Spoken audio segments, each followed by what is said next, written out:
Kindly recite Surah Fatiha for the grandfather of Mehraban Ali, Sayyid Hussain Shah Shamsi Sabzawari Tabrizi. 40 हिजरी का जब रमजान अपने इख्तिताम को जाता रहा तो इमाम अली अलैहिस्सलाम बार बार फरमाते रहे, पूछो जो पूछना चाहते हो, क्योंकि अन करीब तुम अपनी नजरों से मुझे देख नहीं पाओगे। फिर बार बार रोते रहोगे कि काश आज अली होते, उससे हम ये सवाल पूछते। और यूं इमाम अली अलैहिस्सलाम अपनी बेटियों और बेटों के घरों में बारी बारी इफ्तार करते रहे। जब 18वें रोजे के इफ्तार का वक्त करीब आया तो आपने अपने बेटे हसन से कहा, हसन जाओ अपनी बहन उम्मे कुलसूम से कहो कि आज उसका बाबा उसके पास रोजा इफ्तार करेगा। बीबी उम्मे कुलसूम इमाम अली अलैहिस्सलाम के लिए दूध, नमक और जौ की रोटी का एहतमाम करती है। जैसे ही इमाम अली अलैहिस्सलाम अपनी बेटी के घर पहुंचे, आपकी बेटी ने दस्तरखान बिछाया। इफ्तार का वक्त करीब आने लगा। इमाम अली अलैहिस्सलाम जैसे ही दस्तरखान पे बैठे तो आप अपनी बेटी को देख के फरमाने लगे, ऐ मेरी बेटी कुलसूम, क्या तुमने कभी देखा है कि तुम्हारे बाबा के दस्तरखान पे एक ताम से ज्यादा ताम मौजूद हो? ये 3-3 ताम क्यों रखे हैं? ऐ कुलसूम, इस जमीन पे सैकड़ों ऐसे अल्लाह के बंदे रहते हैं जो एक ताम भी पेट भर के नहीं खाते, और मैं उनका इमाम 3-3 ताम खाऊं। इनमें से 2 ताम उठाओ और किसी मुस्तहिक को दे दो।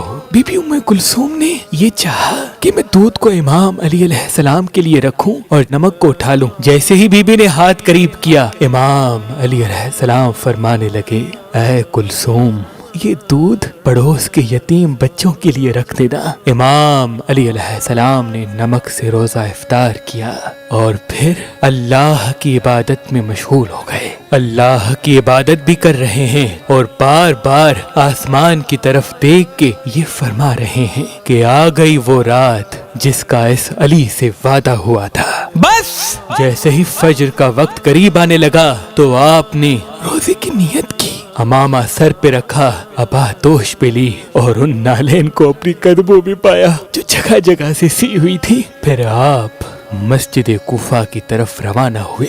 आपके घर में जितने परिंदे मौजूद थे वो आपके कदमों में लिपट गए और अपनी अपनी जबान में कहने लगे, ऐ मौलाए तुराब, रुक जाएं। इमाम अली अलैहिस्सलाम अपने वादे को निभाने के लिए मस्जिद की तरफ रवाना हुए।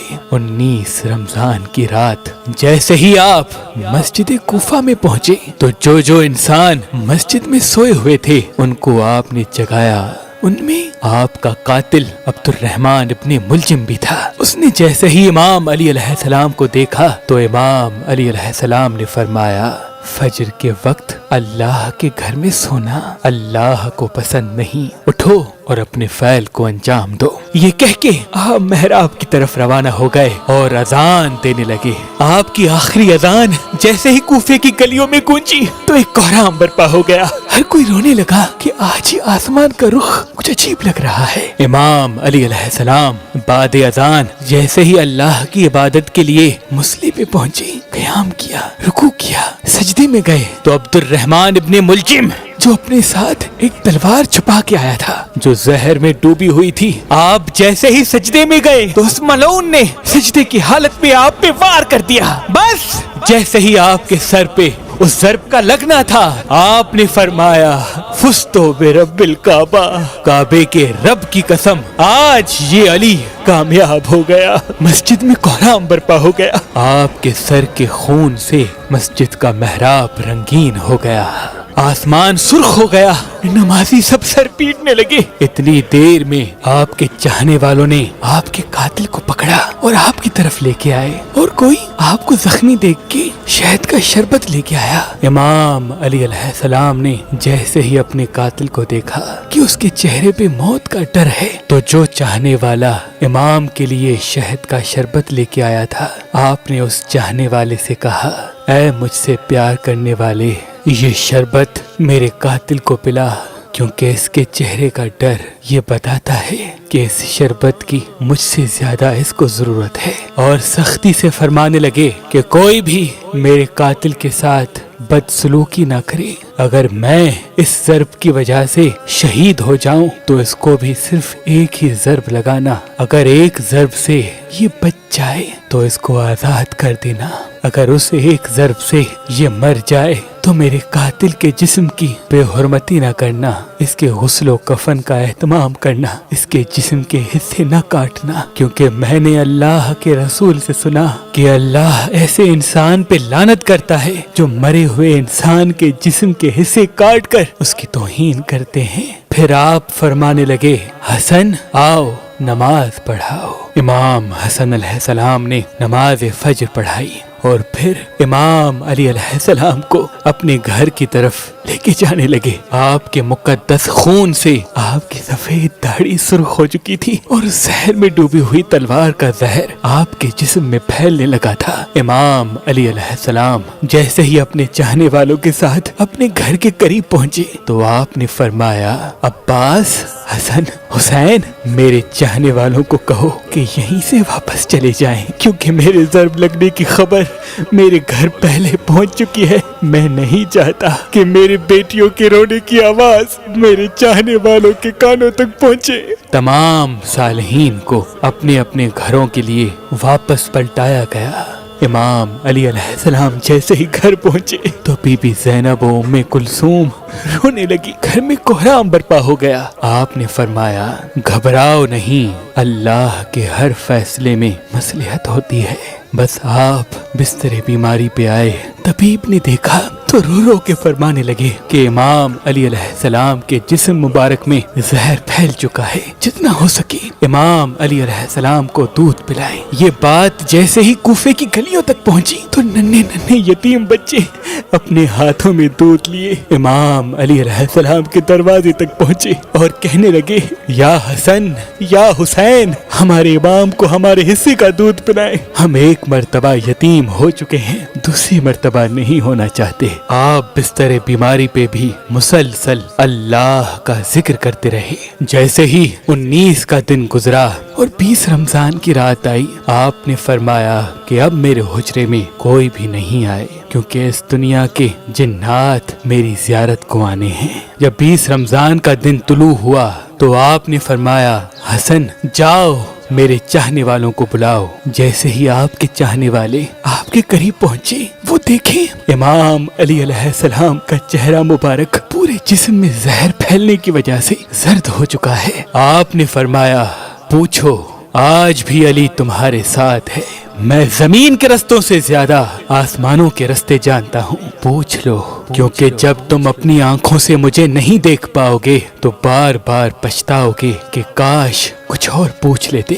आपकी अकीदत मज़ार कतार रोने लगे। किसी ने आपसे सवाल किया, किसी ने आपसे जवाब लिया, कोई सिर्फ आपकी ज़ियारत करता रहा। जब सारे लोग चले गए तो फिर आपने फरमाया, हसन, हमारे पूरे खानदान को जमा करो। जब सारे खानदान के अफराद आ गए, आप फरमाने लगे, अब इस खानदान का वारिस हसन इब्ने अली है, जो हसन कहे वो तुम सब मानना।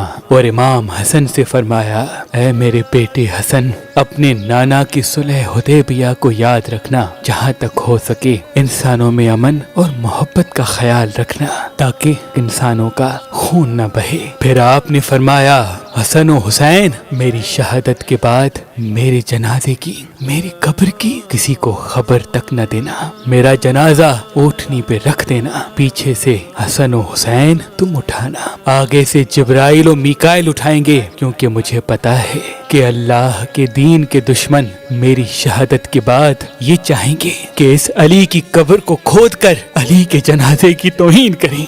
मेरी कब्र पहले से बनी होगी, जहाँ वो ऊँटनी रुके वहाँ मुझे तदफीन कर देना, और ये बात किसी को ना बताना तब तक जब तक अल्लाह खुद जाहिर न करे। फिर आपने अपने बेटे अब्बास को बुलाया और फरमाने लगे, अब्बास, मैंने तुम्हें अल्लाह से करबला के लिए मांगा था, तो हुसैन का मुहाफिज है, जो हुसैन कहे वो तुम्हें करना है। और फिर अपने बेटे हुसैन को बुलाया और फरमाने लगे, हुसैन, تمہاری شہادت کی خبر تمہارے نانا نے تمہاری پیدائش کے وقت ہی سنا دی تھی۔ حسین، تمہیں کرب و بلا میں 3 دن کا بھوکا پیاسا رکھ کے قتل کیا جائے گا۔ تمہارے بچوں کو، بھائیوں کو، ساتھیوں کو تمہارے سامنے ہی مارا جائے گا۔ حسین، حسین، تمہاری لاش پہ گھوڑے دوڑائے جائیں گے۔ تمہاری شہادت کے بعد میری بیٹیوں کو، تمہاری بہنوں کو، ہمارے گھر کی عورتوں کو اسی کوفے اور شام میں پھرایا جائے گا،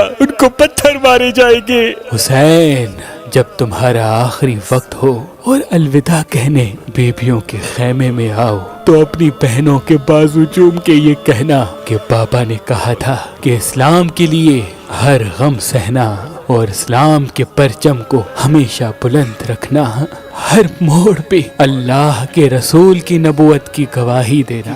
بس اتنی دیر میں آپ فرمانے لگے، سلام ہو یا رسول اللہ۔ گھر میں کوہرام برپا ہو گیا۔ سب فرمانے لگے، یا علی، کیا ہمارے ساتھ رسول پاک ہے؟ امام علی علیہ السلام نے فرمایا، ہاں، اللہ کے رسول اور تمہاری ماں فاطمہ الزہرا مجھے لینے آئے ہیں۔ یہ کہہ کے آپ نے اپنی مبارک آنکھیں بند کی اور گھر میں ماتم کی صدائیں بلند ہو گئی اور یوں حسنین یتیم ہو گئے۔ آپ کی شہادت کے بعد آپ کی وصیت پہ عمل کرتے ہوئے آپ کے جنازے میں کسی کو بھی شریک نہیں کیا گیا۔ آپ کا جنازہ پیچھے سے حسن و حسین نے جیسے اٹھایا تو آگے سے جبرائیل و میکائیل اٹھانے لگے اور ایک نورانی اونٹنی پہ سوار کر دیا۔ حسن و حسین جبرائیل و میکائیل کے علاوہ کسی کو خبر تک نہیں، خاموشی سے اس اٹھنی کے پیچھے چل ہی رہے تھے کہ جیسے ہی کوفے سے تھوڑا سا آگے گئے، ایک چمکیلے پتھر پہ وہ اونٹنی رک گئی۔ اس پتھر کو ہٹایا گیا تو وہاں ایک قبر پہلے سے ہی بنی ہوئی تھی اور اس پہ لکھا ہوا تھا کہ یہ قبر اللہ کے نبی نوح نجی اللہ نے بنائی ہے، اللہ کے اس ولی علی کے لیے جس کے صدقے میری کشتی کو نجات ملی۔ سلام ہو شیر خدا، اللہ کے ولی، اللہ کے گھر میں پیدا ہونے والے، اللہ کے گھر میں شہید ہونے والے مومنوں کے امیر علی ابن ابی طالب پر، علی ابن ابی طالب پر۔